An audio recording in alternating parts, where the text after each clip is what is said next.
A gente conversa agora com o pesquisador em Ciência e Tecnologia do Instituto de Pesquisas Energéticas e Nucleares, justamente sobre esse ataque à usina na Ucrânia, Luiz Antônio Albiac. Boa noite, professor. Tá me ouvindo bem? Boa noite. Tudo bem.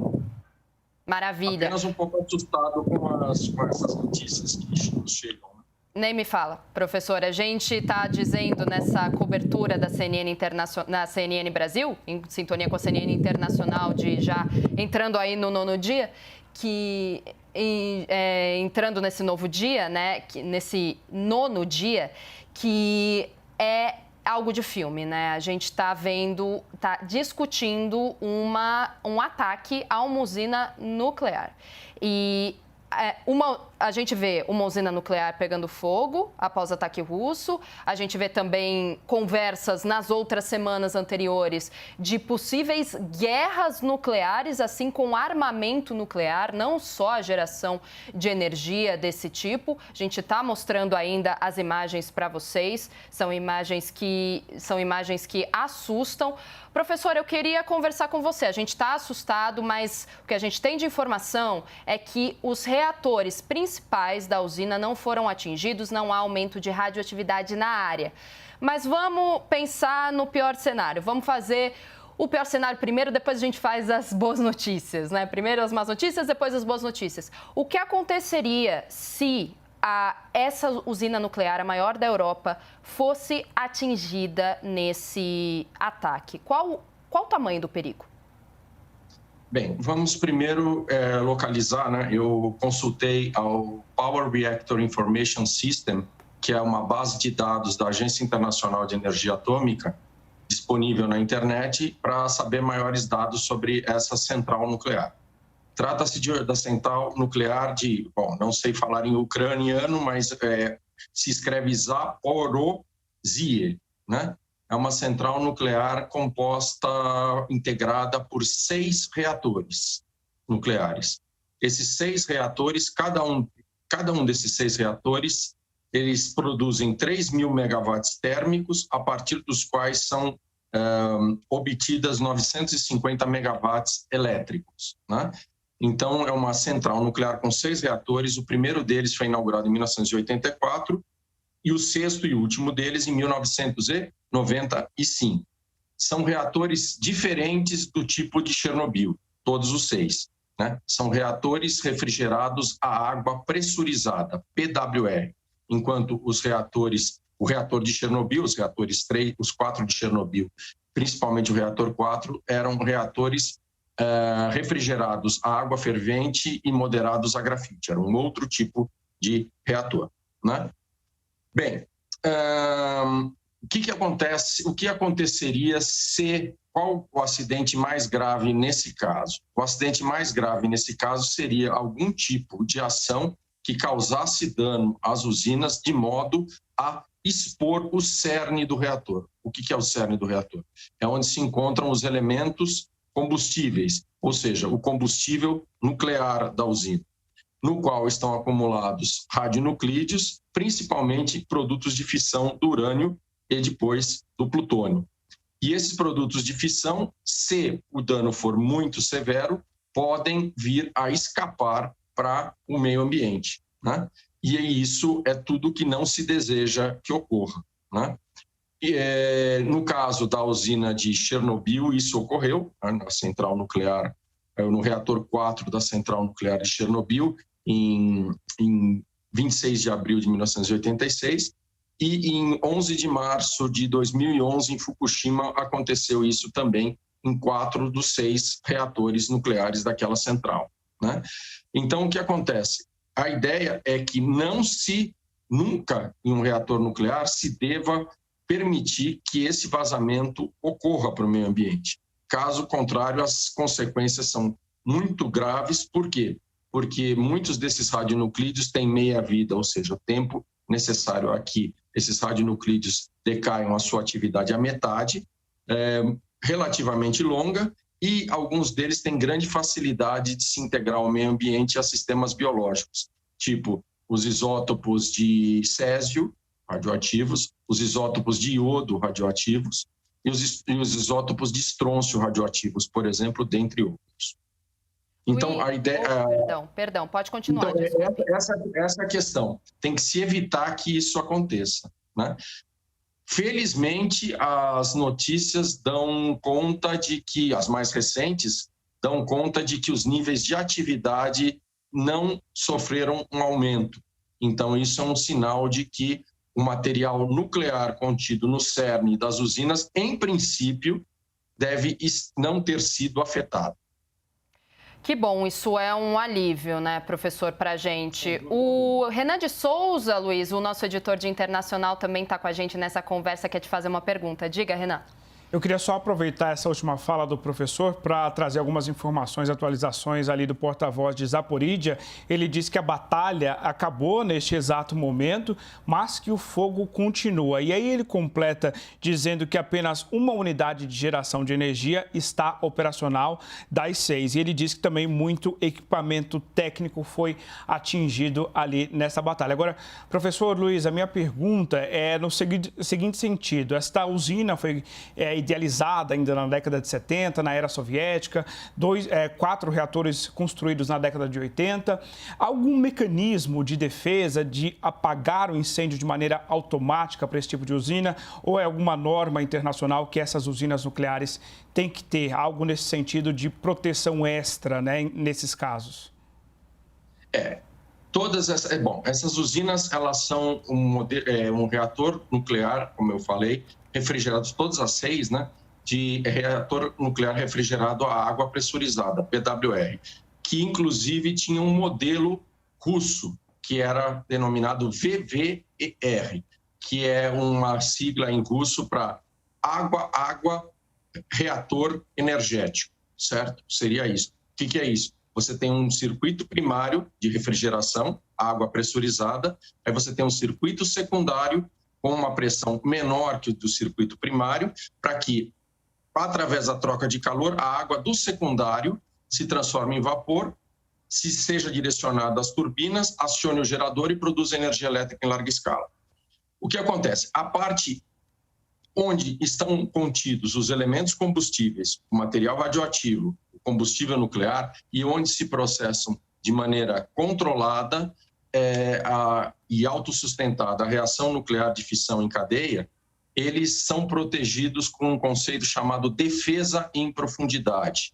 O que é isso? Você tem várias camadas entre a parte externa da usina e o cerne do reator, para que os elementos combustíveis onde estão contidos o combustível nuclear, o material radioativo, portanto, que evitarem essas barreiras sucessivas, para evitarem que esses radionuclides escapem para o meio ambiente.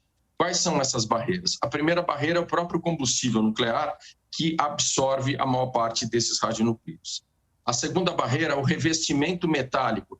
No caso desse reator, uma liga feita de zircônio 99% e nióbio 1%, né?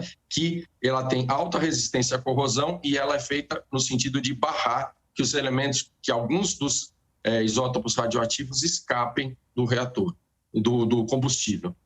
Depois você tem uma segunda barreira, que é a própria contenção, vaso de pressão do reator nuclear, que é um vaso de pressão tipicamente que tem entre 20 e 25 centímetros de espessura, sendo internamente revestidos por aço inox e externamente composto por aço carbono. Depois, em torno desse reator, você tem ainda uma contenção, blocos de concreto com alguns metros de espessura. Mais externamente, você tem uma contenção de aço e mais externamente uma outra contenção de concreto antes de chegar ao meio ambiente. Então, você tem 5 camadas de proteção sucessivas, né? Professor, eu vou te interromper agora, porque a gente vai para a CNN Internacional, que tem mais informações sobre esse ataque. Vamos lá. O incêndio está localizado em alguns dos prédios dentro da nossa planta.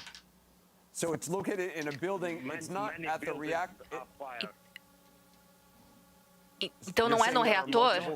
O senhor está dizendo que há vários incêndios?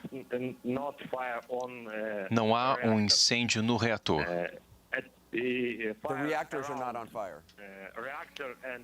Os reatores não estão pegando fogo.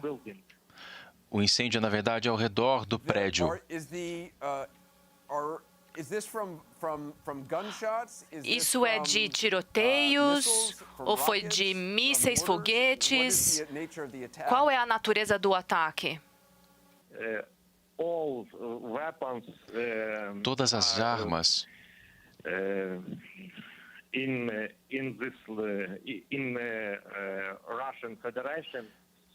armas da Federação Russa são armas antigas,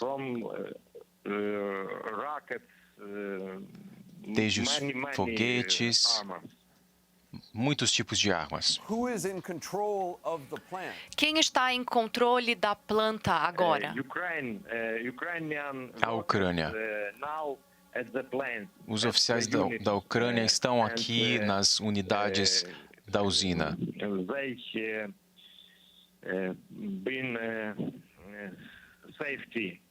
Eles estão fazendo a segurança da nossa usina nuclear nesse momento. Mas, a qualquer momento, o tiroteio pode resultar em um acidente. Você diz que pode resultar em um acidente nuclear a qualquer momento? Como isso poderia acontecer? Os prédios estão pegando fogo, mas os reatores não estão pegando fogo? Os tiroteios da Rússia estão ocorrendo ou continuam acontecendo aqui ao redor da nossa usina nuclear. Tanto na unidade 1 quanto a unidade 2 foram danificadas. Andrei Tuz, muito obrigado por falar conosco. Obrigado. Nos ajudem, por favor. Esse foi Andrei Tuz, da usina. Nós vamos fazer um intervalo rapidamente e voltamos em já. Bom, o que a gente acabou de ver com Anderson Cooper e também com o porta-voz da usina nuclear na Ucrânia, que foi atingida pelo exército russo, esse porta-voz disse o seguinte: não há um incêndio no reator. Isso a gente já sabia, os reatores mais perigosos, mais importantes dessa usina não foram atingidos por qualquer tipo de projétil. O que ele está dizendo é que existe um incêndio ao redor do prédio, ao redor dessa usina, que é a maior usina nuclear da Europa. Ela tem 6 reatores, como o professor, inclusive, o Luiz Antônio, estava falando com a gente. Quem está no controle da planta? Foi isso que o Anderson Cooper perguntou. A Ucrânia, os oficiais estão nas unidades da usina, os oficiais ucranianos. Já tenho o Luiz e o Renan aqui com a gente. O que eu queria te perguntar, professor, é que o que ele está dizendo é que está tendo um tiroteio ao redor do prédio, um incêndio ao redor da usina. Como isso afeta essa estratégia de segurança que você estava explicando para a gente antes de eu chamar a CNN Internacional? Você quer fazer alguma ressalva no que você estava dizendo? Ou você pode concluir seu raciocínio dizendo que querendo ou não, uma usina mais moderna? Mas é quando a gente tem um tiroteio e um incêndio nos arredores. Como a gente faz para evitar um desastre nuclear? Primeira coisa, se tem efetivamente algum tipo de ocorrência externa aguda, grave, né? Por exemplo, um terremoto, um tornado, alguma explosão externa, ninguém nunca ia imaginar, né, que houvesse também um tiroteio perto. Parece que na usina de Krško, na Eslovênia, quando da dissolução da antiga Iugoslávia, né, aconteceu alguma coisa semelhante a isso também. Mas desde então, eu nunca tinha ouvido falar. Bom, um tiroteio externo, combates externos, né, resultante de combates oriundos de combates externos, pode ser um evento nuclear extremo. Então, nesse caso, o que se faz é desligar o reator, né? Desligar o reator e cuidar para que o sistema de refrigeração, de remoção do calor de decaimento dos produtos de fissão radioativos funcione normalmente. Tá certo? Isso contando com a energia elétrica da rede externa ou então com geradores diesel externos, né? Provavelmente a energia elétrica da região não foi afetada, então eles podem estar usando a energia elétrica da rede do entorno, né?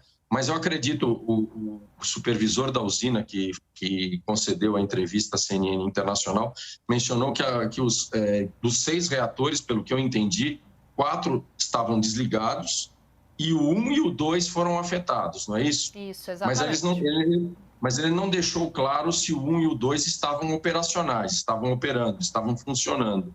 Então, não se sabe. Mas se estão desligados, então você tem que zelar apenas para que o sistema de refrigeração do calor residual, ou seja, destinado à remoção do calor de decaimento dos produtos de fissão radioativos, esteja funcionando a contento. Isso é o suficiente, né? E, claro, né, pedir, vamos dizer assim, solicitar que os combates não ocorram nas proximidades da central nuclear, né? Obviamente, de maneira a não danificar aquelas estruturas de contenção que eu falei, que são, embora sejam mais robustas, né, e em maior número do que no reator de Chernobyl, que era um outro modelo e tinha, entre suas principais falhas, essa contenção externa não tão robusta, né? Nesses reatores PWR e os VVER também são mais consistentes, obviamente não é recomendável, mesmo com essa segurança adicional e com a defesa em profundidade melhor implementada, que se faça combates nos arredores de uma instalação nuclear qualquer que seja, né? Mesmo é isso. Exatamente. Inclusive, a gente diz de novo, não foi por falta de aviso, autoridades que zelam, né, pela energia nuclear no mundo inteiro já sabiam que as tropas russas estavam cercando essa cidade, cuja usina nuclear é a maior de toda a Europa. Eles já tinham essa informação. Renan, você tem mais alguma pergunta? Sim, eu tenho uma pergunta só complementando, me chama a atenção, né, o que o Andy Truz disse no final da entrevista da CNN, que foi, por favor, nos ajude, né, foi quase que ali um pedido de apelo. Agora, professor, pensando que a gente não pode contar com bom senso ali numa guerra, né, uma batalha acontecendo ao arredor ali da usina, qual é a principal medida efetiva que o governo poderia tomar neste momento? Seria o desligamento total de todos os reatores, talvez um órgão internacional, a própria agência atômica, né, que é ligada às Nações Unidas, assumir o controle dessa usina nuclear? Qual seria a medida mais efetiva na sua avaliação? Bem, conforme uma entrevista que nós fizemos no domingo passado pela manhã, eu já havia dito que no dia anterior, ou seja, no sábado passado, a diretoria da Agência Internacional de Energia Atômica havia emitido um comunicado exortando as partes em combate a se absterem de travar tiroteios ou mesmo manobras militares, perto de instalações nucleares, né? Não só da usina desativada, da central nuclear desativada de Chernobyl, notadamente do reator 4 daquela central, como em outras 15 usinas nucleoelétricas que se encontram operacionais na Ucrânia, gerando 51,2% da energia elétrica total consumida naquele país, né? Então, essa advertência já tinha sido, vamos dizer, feita anteriormente. Atualmente, o que eu acho é que a Agência Internacional de Energia Atômica reforce o apelo ao bom senso para que esses conflitos não ocorram. Até porque, se um vazamento for muito grande, né, se o dano for grande e o vazamento for grande, o desastre vai atingir também as tropas russas que estão no entorno, né? Então, é uma questão de autossobrevivência deles também, né? De quem efetivamente, não só dos ucranianos, como também dos russos, né? O que me chamou a atenção também ao ver as fotos dessa usina na internet é que ao lado dela existe uma central termoelétrica a carvão, se eu não me engano, não muito distante desses 6 reatores, né, que formam a central nuclear. Talvez, isso é uma especulação minha, hein? Não garanto, que na tentativa de desativar a central a carvão, seguiram-se batalhas e isso acabou, vamos dizer, atingindo, ainda que felizmente, de maneira não grave, alguns desses 6 reatores, provavelmente o reator 1 e o reator 2, segundo o operador mencionou.